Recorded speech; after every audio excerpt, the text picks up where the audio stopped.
ರೂಲ್ಸ್ಗಳು ಸರಿಯಾಗಿ ಗೊತ್ತಿದ್ರೆ ನೀವು ಎಕ್ಸ್ಪೋರ್ಟಲ್ಲಿ ಆರಾಮಾಗಿ ದುಡ್ಡು ಮಾಡ್ಕೋಬೋದು. ಇಲ್ಲದೆ ಹೋದರೆ ಸಮಸ್ಯೆಗಳಾಗತ್ತೆ. ಏನಾಗ್ಬೋದು, ಒಂದು ದುಡ್ಡು ಕಳ್ಕೊಬೋದು, ಇಲ್ಲ ಅಕೌಂಟ್ ಫ್ರೀಸ್ ಆಗುತ್ತೆ, ಇಲ್ಲ ರೆಪ್ಯುಟೇಷನ್ ಹಿಟ್ ಆಗುತ್ತೆ. ಅದಾದಮೇಲೆ ನಿಮ್ಮ ಕೋಡ್ಗಳೆಲ್ಲ ಬ್ಲಾಕ್ ಆಗುತ್ತೆ, ಎಕ್ಸ್ಪೋರ್ಟ್ ಇಂಪೋರ್ಟ್ ಇನ್ಮೇಲೆ ಮಾಡೋಕ್ಕೆ ಆಗಲ್ಲ. ಸೊ ಈ ಥರ ಸಿಚುವೇಶನ್ಸ್ಗಳೆಲ್ಲ ಬರುತ್ತೆ. ಸೊ ಅದಕ್ಕೆ ನೀವು ಫಸ್ಟ್ ಮಾಡಬೇಕಾಗಿರೋ ಕೆಲಸ ಏನು ಅಂತಂದರೆ, ರೂಲ್ಸ್ಗಳನ್ನ ಅರ್ಥ ಮಾಡ್ಕೊಳ್ಳಿ. ನಾನೇನು ಹೇಳ್ತಾ ಇದ್ದೇನೆ, ಯಾವ ಥರ ಹೇಳ್ತಾ ಇದ್ದೇನೆ ಅದನ್ನು ಅರ್ಥ ಮಾಡಿಕೊಂಡು ನೀವು ಮುಂದೆ ಬರೋ ಪೇಮೆಂಟ್ಸ್ಗಳನ್ನ ಅಥವಾ ನೀವು ಎಕ್ಸ್ಪೋರ್ಟಲ್ಲಿ ನೀವು ಕೆಲಸ ಮಾಡಬೇಕಂದಾಗ ಯಾವ ಥರದ ಸಮಸ್ಯೆಗಳು ಬರುತ್ತೋ ಅದನ್ನು ಮುಂಚೆನೇ ತಿಳ್ಕೊಂಡು ಅದನ್ನು ಅಡ್ರೆಸ್ ಮಾಡ್ಕೊಳ್ಳಿ. ಇಲ್ಲದೆ ಹೋದರೆ ನಾಳೆ ಬರೋ ಸಿಚುವೇಶನ್ಸಲ್ಲಿ ಯಾವುದೇ ಥರದ ಪೇಮೆಂಟ್ಗಳಲ್ಲಿ ಸ್ವಲ್ಪ ವ್ಯತ್ಯಾಸ ಆದರೂ ಕೂಡ ನಿಮಗೆ ಸಮಸ್ಯೆ ಬರುತ್ತೆ. ಸೊ ಇಲ್ಲಿ ನೀವು ಫಸ್ಟ್ ಮಾಡಬೇಕಾಗಿರೋದೇನು, ಫೀಮಾ ರೂಲ್ಸ್ ಬಗ್ಗೆ ನೀವು ತಿಳ್ಕೊಳ್ಳಿ. ಈ ವಿಡಿಯೋ ಇರೋದು ಅದರ ಬಗ್ಗೆನೇ. ಸೊ ನಾರ್ಮಲಿ ಪ್ರೊಸೆಸ್ ಏನು, ನಾವು ಮೆಟೀರಿಯಲ್ ಕಳಿಸ್ತೇವೆ, ಮೆಟೀರಿಯಲ್ಲು ಏನು ಕಳಿಸಿದ್ದೇವೆ ಅದಕ್ಕೆ ಇನ್ವಾಯ್ಸ್ ಇರುತ್ತೆ. ಆ ಇನ್ವಾಯ್ಸ್ ವ್ಯಾಲ್ಯೂಯಲ್ಲಿ ನಮಗೆ ಪೇಮೆಂಟ್ ಬರುತ್ತೆ. ಪೇಮೆಂಟ್ ಬಂದ ಮೇಲೆ ನಾವು ಬ್ಯಾಂಕಿಗೆ ಹೇಳ್ತೇವೆ, ಸರ್ ಈ ಪೇಮೆಂಟು ನಾವು ಎಕ್ಸ್ಪೋರ್ಟ್ ಮಾಡಿದ್ವಿ, ಈ ಅಮೌಂಟ್ ಇನ್ವಾಯ್ಸ್ ವ್ಯಾಲ್ಯೂ ಇದೆ, ಅದೇ ಸೇಮ್ ವ್ಯಾಲ್ಯೂ ನಮ್ಗೆ ಆಲ್ರೆಡಿ ಬಂದಿದೆ, ಇವಾಗ ಆ ಅಕೌಂಟ್ನ ಕಂಪ್ಲೀಟ್ ಸೈಕಲ್ನ ಕ್ಲೋಸ್ ಮಾಡಿ. ಸೊ ಇಷ್ಟು ಮಾಡಿದರೆ ನಿಮಗೆ ಯಾವುದೇ ಥರದ ಸಮಸ್ಯೆಗಳು ಬರಲ್ಲ. ಪ್ರಾಬ್ಲಮ್ ಎಲ್ಲಾಗತ್ತೆ, ತುಂಬ ಕಂಪ್ನೀಸ್ಗಳು ಕಳಿಸೋ ಮೆಟೀರಿಯಲ್ಲು ಬರೋ ಪೇಮೆಂಟು ಎರಡೂ ಸಮ ಇರಲ್ಲ. ಕಾರಣ ಏನು, ಒಂದು ಕ್ವಾಲಿಟಿ ಹಾಳಾಗಿರುತ್ತೆ, ಅಲ್ಲಿ ಹೋದ್ಮೇಲೆ ಪ್ರೈಸ್ಗಳು ಏನೋ ಚೇಂಜ್ ಆಗಿರುತ್ತೆ, ಅಲ್ಲಿ ಪ್ರೈಸ್ಗಳು ಬಿದ್ದು ಹೋಗಿರುತ್ತೆ, ಇಲ್ಲಿ ಒಂದು 21ಕ್ಕೆ ತೊಗೊಳ್ತಾರೆ, ಅಲ್ಲಿ ಒಂದು 19ಕ್ಕೆ ಮಾರ್ತಾರೆ. ಈ ಥರ ಗ್ಯಾಪ್ ಆದಾಗ ಪ್ರತಿ ಕೆ ಜಿ ಮೇಲೆ 2 ರೂಪಾಯಿ ಗ್ಯಾಪ್ ಆಯಿತು, ಅಲ್ಲಿ ಟೋಟಲ್ ಕ್ಯಾಲ್ಕುಲೇಟ್ ಮಾಡಿದಾಗ ಅದು ಲಕ್ಷಗಟ್ಟಲೆ ಗ್ಯಾಪ್ ಆಗುತ್ತೆ. ಆ ಲಕ್ಷಗಟ್ಟಲೆ ನಾವು ಕ್ಯಾಲ್ಕುಲೇಟ್ ಮಾಡಿದಾಗ ರೂಪಾಯಲ್ಲಿ ಹೇಳ್ತಾ ಇರೋದು ನಾನು USD ಕನ್ವರ್ಟ್ ಮಾಡಿದರೆ ಅದು ಕೂಡ ವ್ಯತ್ಯಾಸ ಬರುತ್ತೆ. ಸೊ ಆವಾಗ ಬಂದಿರೋ ವ್ಯತ್ಯಾಸಗಳಲ್ಲಿ ಅದನ್ನು ನೀವು ಬ್ಯಾಂಕಿಗೆ ಹೇಳಿಬಿಟ್ಟು ಅದನ್ನು ರೈಟ್ ಆಫ್ ಮಾಡಿಸ್ಬೇಕಾಗತ್ತೆ. ನೀವು ಹೇಳಬೇಕು ಈ ಕಾರಣ ಏನು, ಯಾಕೆ ಆ ಪ್ರೈಸ್ಗಳು ಕಾಂಪ್ರಮೈಸ್ ಆಯಿತು, ಯಾಕೆ ನೀವು ಕಡಿಮೆ ದುಡ್ಡು ತೊಗೊಂಬಂದಿದ್ದೀರಾ, ಇನ್ವಾಯ್ಸ್ ವ್ಯಾಲ್ಯೂ ಮತ್ತು ಶಿಪ್ಪಿಂಗ್ ವ್ಯಾಲ್ಯೂ ನೋಡಿದರೆ ನೀವು ಹೆಚ್ಚಿಗೆಯಲ್ಲಿ ಮೆಟೀರಿಯಲ್ ಕಳಿಸಿದ್ದೀರಾ, ಬಟ್ ಇಲ್ಲಿ ನಿಮ್ಮದು ಲಾಸ್ ಆಗಿದೆ. ಸೊ ಏನು ಬಿಸ್ನೆಸ್ ಮಾಡೆಲ್ ಇದೆ, ಯಾಕೆ ಈ ಥರ ಆಗಿದೆ, ಅದನ್ನು ಪ್ರಾಪರ್ಲಿ ನೀವು ರಿಟರ್ನಲ್ಲಿ ಕೊಡಬೇಕಾಗತ್ತೆ. ಕೊಟ್ಟಾಗ ಅವ್ರು ಮುಂದೆ ಅದನ್ನು ಪ್ರೊಸೆಸ್ ಮಾಡಿ RBI ಕಡೆಯಿಂದ ಅಪ್ರೂವಲ್ ತೊಗೊಂಡು ಅದನ್ನು ನಿಮಗೆ ಸೆಟಲ್ ಮಾಡಿ ಕ್ಲೋಸ್ ಮಾಡ್ತಾರೆ. ಇವಾಗ ಅದು ಇಲ್ಲ, ಇದು ಇಲ್ಲ, ನಾನು ಏನು ಮಾಡ್ತಾ ಇಲ್ಲ, ಪೇಮೆಂಟ್ ಬಂದಿರೋದಷ್ಟು ಬಂದಿದೆ, ನಾನೇ ಸುಮ್ಮನೆ ಕುತ್ಕೊಂಡ್ಬಿಟ್ಟಿದ್ದೇನೆ, ಅವಾಗ ಮಾತ್ರ ನಿಮಗೆ ಬಿಸ್ನೆಸ್ಸಲ್ಲಿ ಸಮಸ್ಯೆ ಆಗುತ್ತೆ. ಇದು ನಾರ್ಮಲಿ ಇವತ್ತು ಪ್ರಾಬ್ಲಮ್ ಆಗಿದೆ ಅಂದರೆ ಇವತ್ತೇ ಕ್ಲೋಸ್ ಆಗುತ್ತೆ ಅಂತಲ್ಲ, 5, 6, 10 ವರ್ಷನೂ ತೊಗೊಳ್ಬೋದು. ಮುಂದೆ ಇಶ್ಯೂ ಬಂತು ಅಂದರೆ ಕೂಡ ಅವಾಗೂ ಕೂಡ ನಿಮಗೆ ಪೆನಲ್ಟಿ ಅರೈಸ್ ಆಗುತ್ತೆ. ಸೊ ಇದನ್ನು ಲೈಟಾಗಿ ತೊಗೊಳ್ಬೇಡಿ. ಯಾವುದೇ ಡಾಕ್ಯುಮೆಂಟ್ ಇರ್ಬೋದು, ಯಾವುದೇ ಇನ್ವಾಯ್ಸಿಂಗ್ ಸಾಫ್ಟ್ವೇರ್ ಇರ್ಬೋದು, ನೀವು ಯಾವುದನ್ನು ಪರ್ಚೇಸ್ ಮಾಡ್ತಿರೋ ಅಟ್ಲೀಸ್ಟ್ ಮಿನಿಮಮ್ 5 to 6 years ಆ ರೆಕಾರ್ಡ್ಸ್ಗಳನ್ನ ಪ್ರಾಪರಾಗಿ ಮೇಂಟೈನ್ ಮಾಡಿ. ಇಲ್ಲದೆ ಹೋದರೆ ಸಮಸ್ಯೆಗಳಾಗುತ್ತೆ. ಸೊ ಇಲ್ಲಿ ಫೀಮಾ ರೂಲ್ಸಲ್ಲಿ RBI ಅಥವಾ ಫೀಮಾದಲ್ಲಿ ಮೇನ್ ಇರೋದೇನು ಅಂತಂದರೆ ಇನ್ವರ್ಡ್ ರೆಮಿಟೆನ್ಸ್. ನಿಮ್ಮ ದುಡ್ಡು ಇಂಡಿಯನ್ ಕರೆನ್ಸಿಯಲ್ಲಿ ಯಾವ ಥರ ಬರ್ತಾ ಇದೆ, ಒಂದು ಬ್ಯಾಂಕಿಗೆ ಬರ್ತಾ ಇದೆ, ನೋ ಪ್ರಾಬ್ಲಮ್. ಬೇರೆ ಯಾವುದಾದ್ರೂ ಆಫ್ ಬುಕ್ ಅಂದರೆ ಇವಾಗ ನಾವು ಒಂದು $1,000 ಏನೋ ಎಕ್ಸ್ಪೋರ್ಟ್ ಮಾಡಿರ್ತೇವೆ, $800 ಆಲ್ರೆಡಿ ಅವ್ನು ಬ್ಯಾಂಕ್ ಅಕೌಂಟಿಗೆ ಕೊಟ್ಟಿದ್ದಾನೆ, $200 ನಾನೇ ಅಲ್ಲಿ ಹೋಗಿದ್ದಾನೆ, ಅವ್ನು ಕ್ಯಾಶ್ ಕೊಟ್ಟಿದ್ದಾನೆ.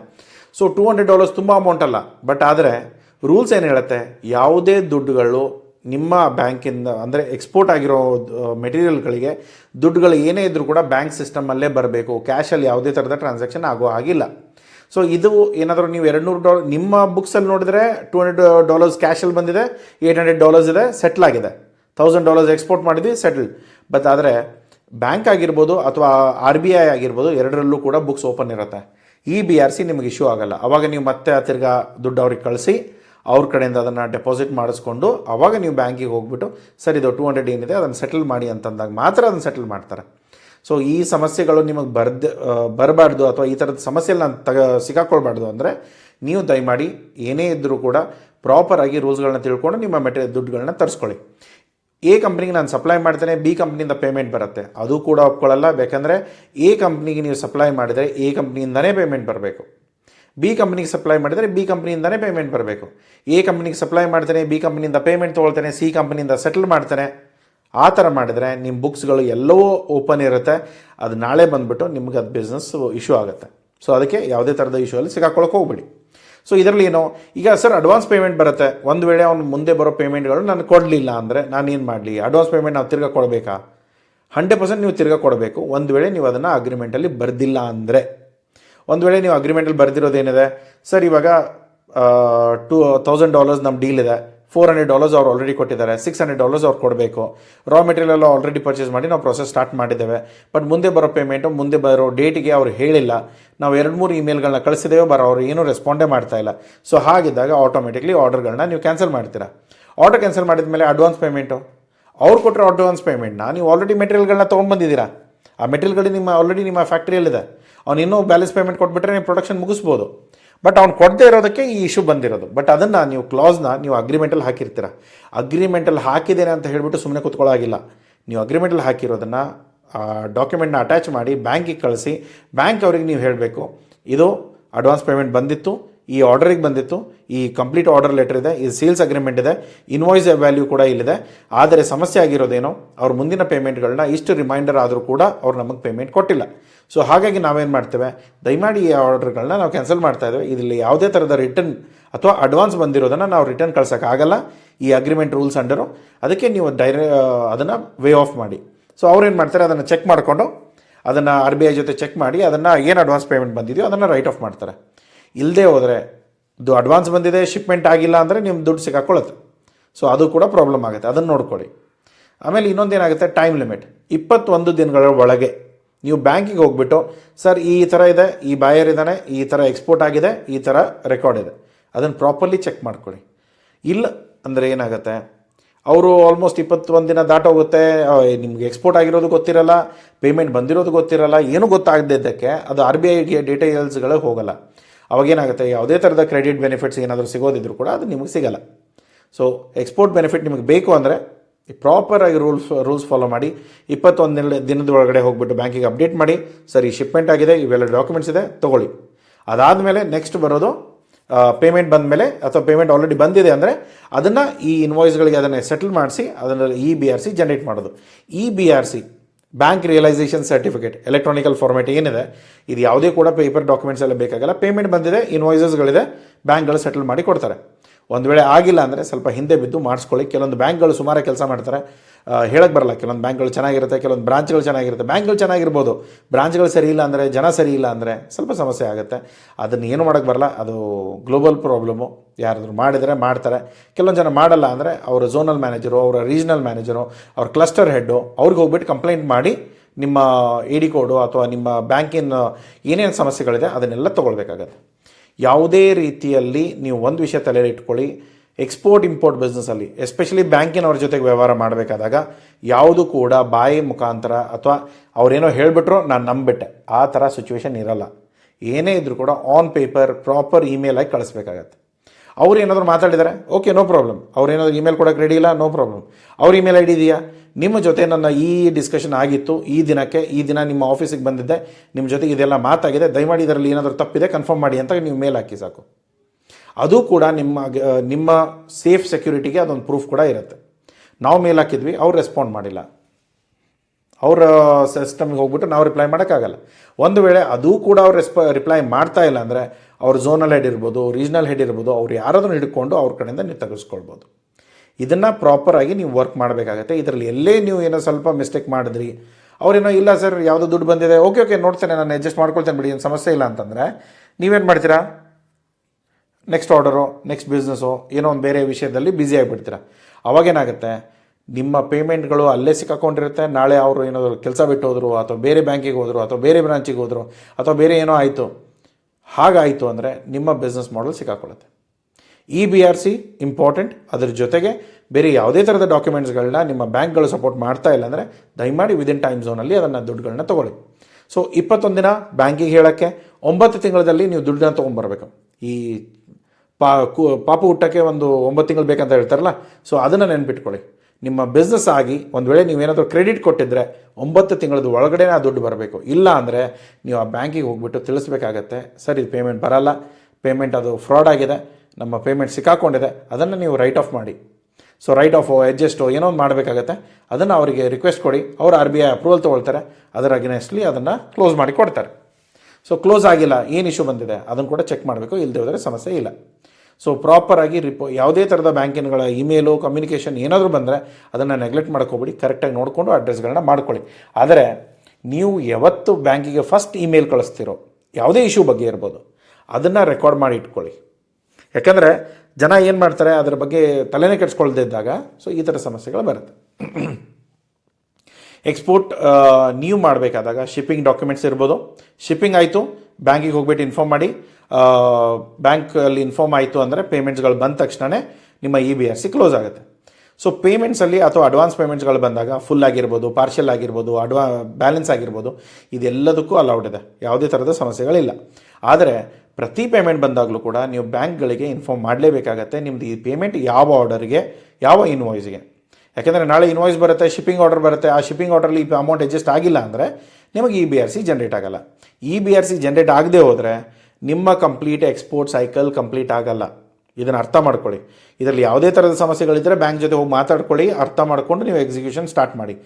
ಅವ್ರಿಗೆ ಗೊತ್ತಿಲ್ಲ ಅಂದರೆ ದಯಮಾಡಿ ನಾನು ಏನು ಹೇಳ್ತಾ ಇದ್ದಾರೆ ಅದನ್ನು ಬೇಕಂದ್ರೆ ವೀಡಿಯೋ ಆದರೂ ತೋರಿಸಿ ಅಥವಾ ಅವ್ರಿಗೆ ತಿಳಿಸೋದ್ರು ಕೊಡಿ, ಏನಾದರೂ ಮಾಡಿಬಿಟ್ಟು ಅದನ್ನು ಎಕ್ಸಿಕ್ಯೂಟ್ ಮಾಡಿಸಿ. ಓಕೆ, ಇಲ್ಲಿ ಬ್ಯಾಂಕ್ ರಿಕ್ವೆಸ್ಟ್ಗಳು ಕ್ಯಾನ್ಸಲ್ ಆಗೋದು ಅಥವಾ RBI ಏನಾದರೂ ಕ್ಲೋಸ್ ಮಾಡದೇ ಇರೋದು ಇದೆಲ್ಲವೂ ಕೂಡ ಬ್ಯಾಂಕ್ಗಳ ಜವಾಬ್ದಾರಿ ಇರುತ್ತೆ. ಆದರೆ ಅವರಿಗೆ ತಿಳಿಸೋ ಜವಾಬ್ದಾರಿ ನಿಮ್ಮದು. ಇಲ್ಲಿ ಯಾವುದೂ ಕೂಡ ನೀವು ಆಳ್ಸಿತನ ತೋರಿಸೋದು ಅಥವಾ ಇಲ್ಲಿ ಹೋಗ್ಬಿಟ್ಟು ಏನೋ ಬಿಡಿ ನಾಳೆ ನೋಡೋಣ, ನಾಡಿದ್ದು ಬಿಡೋಣ, ಆದಾಗ ನೋಡೋಣ, ಆ ಥರ ಮಾಡಿದ್ರೆ ಪೆನಲ್ಟಿ ಬೀಳುತ್ತೆ. ನಿಮ್ಮ IC ಕೋಡ್ ಆಗಿರ್ಬೋದು, ಬೇರೆ ಲೈಸೆನ್ಸ್ಗಳೆಲ್ಲ ಕ್ಯಾನ್ಸಲ್ ಆಗುತ್ತೆ. ಆವಾಗ ನೀವು ಇಷ್ಟು ದಿನ ಕಷ್ಟಪಟ್ಕೊಂಡು ಬಿಸ್ನೆಸ್ನ ಬೆಳೆಸ್ಕೊಂಡಿರೋದು ಹಾಳಾಗೋಗುತ್ತೆ. ಅದನ್ನು ಅರ್ಥ ಮಾಡ್ಕೊಳ್ಳಿ.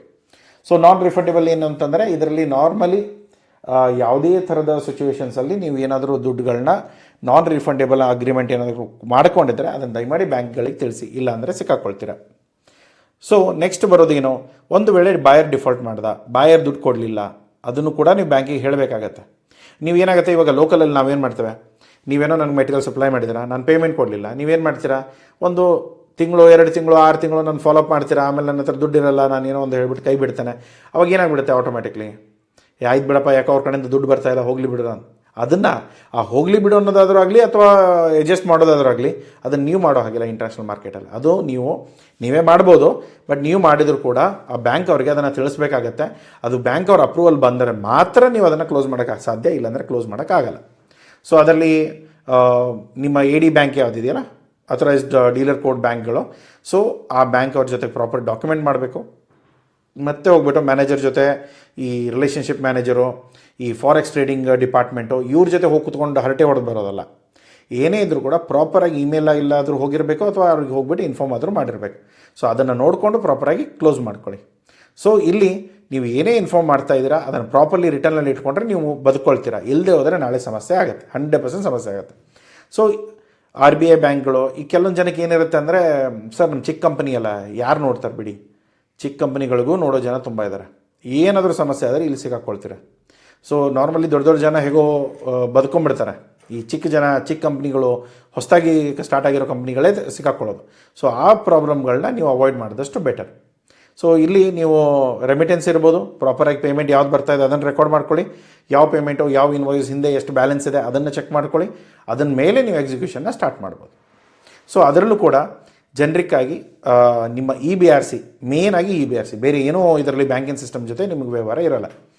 ಸೊ ನೆಕ್ಸ್ಟ್ ಬರೋದೇನು, ಈಗ ತುಂಬ ಜನ ಮಾಡೋದೇನು ಅಂತಂದರೆ, ಸರ್ ನಾನು ಬ್ಯಾಂಕ್ ಮ್ಯಾನೇಜರ್ಗೆ ಹೇಳಿ ಬಂದಿದ್ದಾನೆ, AD ಕೋಡಿಗಿರ್ಬೋದು ಅಥವಾ ರೇಟ್ಸಿಗಿರ್ಬೋದು. ಸರ್ ರೇಟ್ಸ್ಗೆಲ್ಲ ನಾನು ಹೇಳಿ ಬಂದಿದ್ದೇನೆ, ನಿಮ್ಮ ಶಿಪ್ಮೆಂಟ್ ಏನಿದೆ, ನಿಮ್ಮ ಎಷ್ಟು ಪ್ರೈಸ್ ಇದೆ, ಯಾವತ್ತು ನೀವು ಕೊಟೇಶನ್ ಕಳಿಸ್ಬೇಕು, ಇಮಿಡಿಯೇಟ್ಲಿ ನಿಮಗೆ ಕನ್ವರ್ಷನ್ ರೇಟ್ಸ್ಗಳು ಬೇಕಾಗುತ್ತೆ.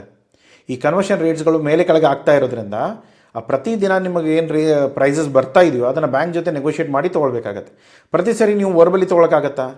ನಾಳೆ ಅವನು ಇಲ್ಲ ರೀ ನಿಮ್ಗೆ ₹1 ಕಡಿಮೆ ಹೇಳಿದ್ದೆ, ₹1 ಹೆಚ್ಚಿಗೆ ಹೇಳಿದ್ದೆ ಅಂದರೆ ನೀವೇನು ಮಾಡ್ತೀರಾ? ಬೇರೆ ಪ್ರೂಫ್ ಇಲ್ಲಲ್ಲ ನಿಮ್ಮ ಹತ್ರ, ಅದಕ್ಕೆ ಸಮಸ್ಯೆ ಆಗುತ್ತೆ. ಅದ್ರ ಬದಲು ನೀವೇನು ಮಾಡಬೇಕು, ಏನೇ ಕಮ್ಯುನಿಕೇಷನ್, ಎಸ್ಪೆಷಲಿ ಬ್ಯಾಂಕ್ ಅವ್ರ ಜೊತೆಗೆ ತುಂಬ ಹುಷಾರಾಗಿರಿ.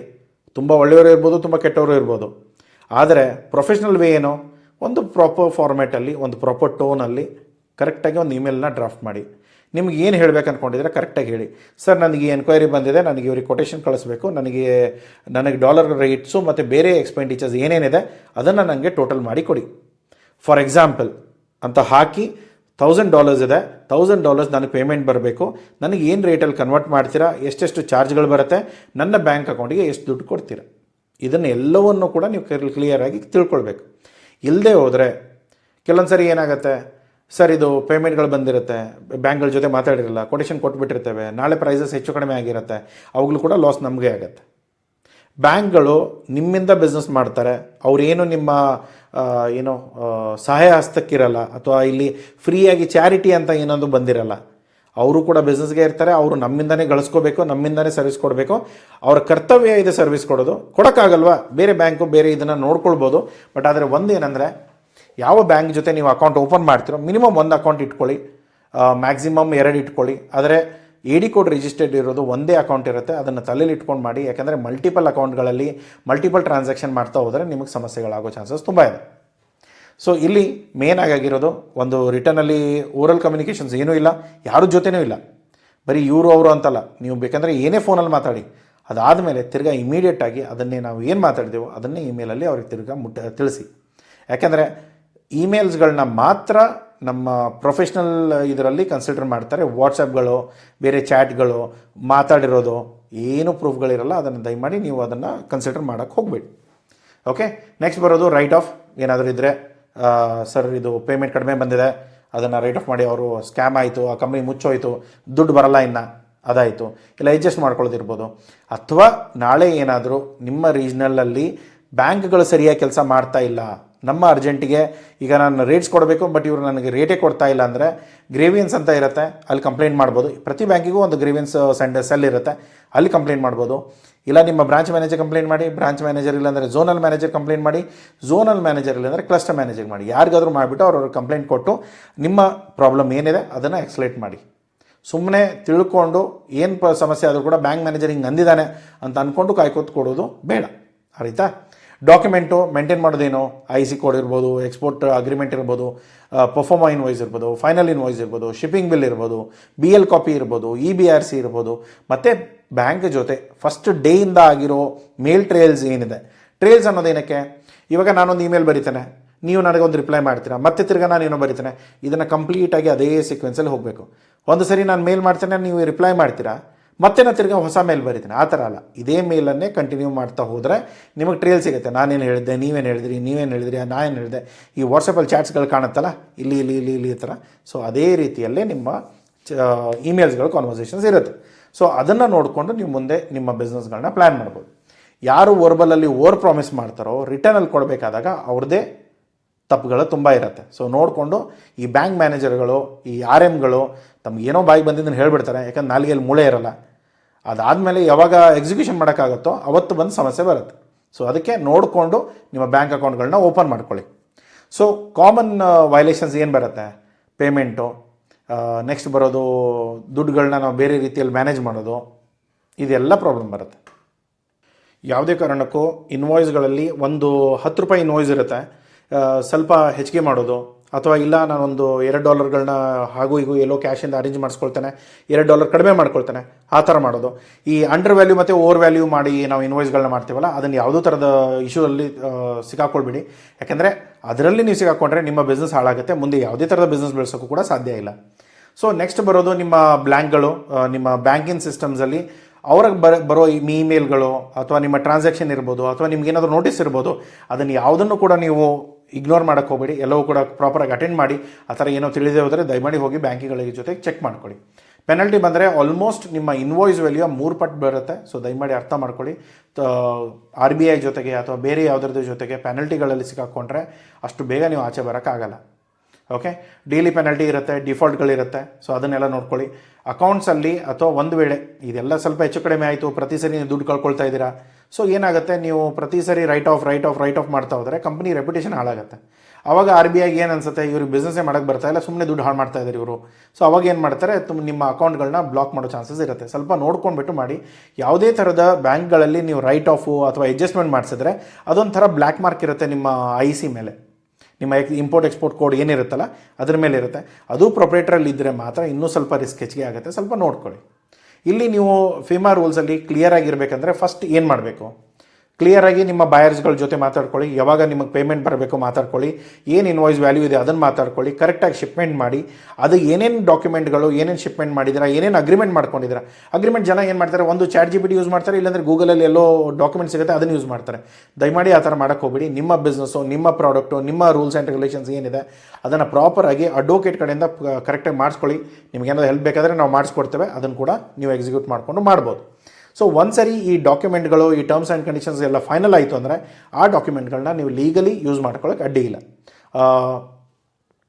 ಆ ಡಾಕ್ಯುಮೆಂಟ್ ಇಟ್ಕೊಂಡು ಒಂದು ಸರಿ ನಿಮ್ಮ ಎಲ್ಲ ಶಿಪ್ಮೆಂಟ್ ಆಯಿತು ಅಂದಮೇಲೆ ನೀವು ಬ್ಯಾಂಕಿಗೆ ಹೋಗ್ಬಿಟ್ಟು ಅದೇ ಡಾಕ್ಯುಮೆಂಟ್ಸ್ಗಳನ್ನ ಒಂದು ಪ್ರಿಂಟ್ಔಟ್ ತೊಗೊಂಡು ಅವ್ರಿಗೆ ಕೊಟ್ಟು ಅದನ್ನು ಫೈಲ್ ರಿಜಿಸ್ಟರ್ ಮಾಡಿಸ್ಕೊಳ್ಳಿ.